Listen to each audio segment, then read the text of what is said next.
How we doing, guys?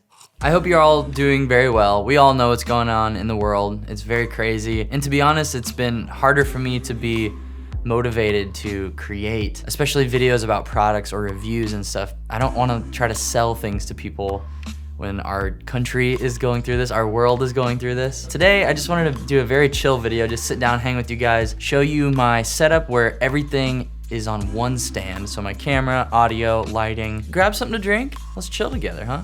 So if you follow the filmmaking community on YouTube, you definitely have heard of DSLR Video Shooter. His channel is amazing, super informative, and I pretty much copied this from him, so I don't wanna act like I'm taking credit for this idea. I took his idea, ran with it, added some of my own things, tweaked some things, and I'm very stoked about it. And basically, the reason why I wanted to put everything on one mobile stand in my studio/bedroom is just because my mind struggles to create when there's a clutter or a mess, or it's harder for me to make videos sometimes when I know I have to set up a light, set up a microphone stand. It just can be overwhelming and stifle creativity for me. And obviously you can swap what audio recorder, camera, lighting, all that stuff can be swapped and tweaked. Swap and tweak 2020. Let's switch up the background. That's another beautiful thing about this stand. You get an entirely new frame. That's very bright. Is that shitty? I'm indecisive. What is this shadow? Is that the microphone? That is another great thing about this stand though, is that you can move it wherever you want. Your lighting, your microphone, everything stays in the same spot, so your face just stays lit properly. The stand that we're using for this build is an impact wheel stand. It's kind of like a C-stand in strength, but it's got 3 wheels on the bottom. It's really good quality. The wheels are very strong. They each have locking mechanisms on them. Very handy if you're filming on a hill, or if you have hardwood. It's nice, you can just lock it down in one place, not worry about it drifting while you're shooting. And then on top of that is 2 sandbags. I just got super cheap ones from Amazon. I think it was like 20 bucks for a pair of 4, something like that. One tip I've learned is to put a plastic bag full of sand inside the sandbag. Otherwise, sometimes it will leak out of the zippers if they're not super high quality. And then as we make our way up the stand, we have an impact vice jaw grip thing. And on the end of that is a grip head. And then extending out from the grip head is the Rode microphone arm. There are a lot cheaper options than this Rode arm, but I've had some of those that have the springs built in. They're okay, but I just like how long the Rode one is, and it just stays mounted really well. So if you just pull this down, it stays, push back up. That's a good microphone. And then on the end of the microphone arm is obviously a microphone. I'm using the Rode NTG4 Plus. I think it's an overrated microphone. I would definitely recommend getting one of the Deity S mics over any Rode mic at this point, I think. Now we're gonna overcomplicate everything and move backgrounds again. I don't have very much going on. We are rolling. I like to push my camera setup all the way to a corner so that the background is a little bit blurry. Alexa, make shelf lamp magenta.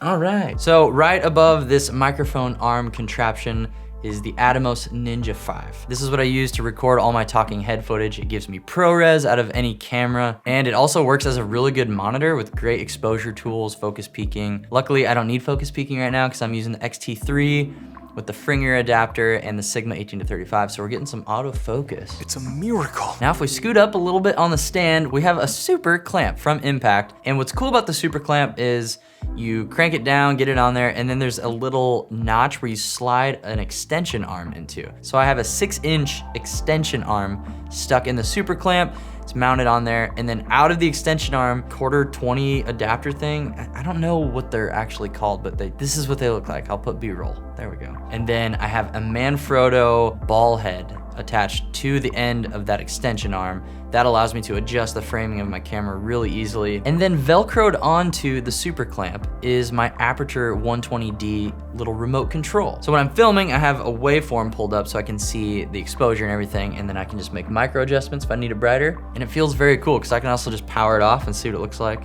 Now if we scoochie on up a little bit, we have the next piece of equipment, which is the never remember the names of brands. Sound Devices Mix Pre 3. This is a freaking beast of an audio recorder. The preamps in this recorder are incredibly clean, and they just recently released the next version. So if you buy this version, which is insanely good, you can probably get it cheaper nowadays. And the way I'm mounting my audio recorder and the Ninja to the stand is with little small rig clamps and extension arms. And then to power my Mix-Pre 3, I actually have a little Anchor cell phone battery pack, and I have it Velcroed to the side of my 120D Mark II power supply. At the very tip-toppity of the stand is another grip head. There's a 40-inch grip arm sticking out of the grip head, and at the top of that grip arm is another grip head built onto the grip arm.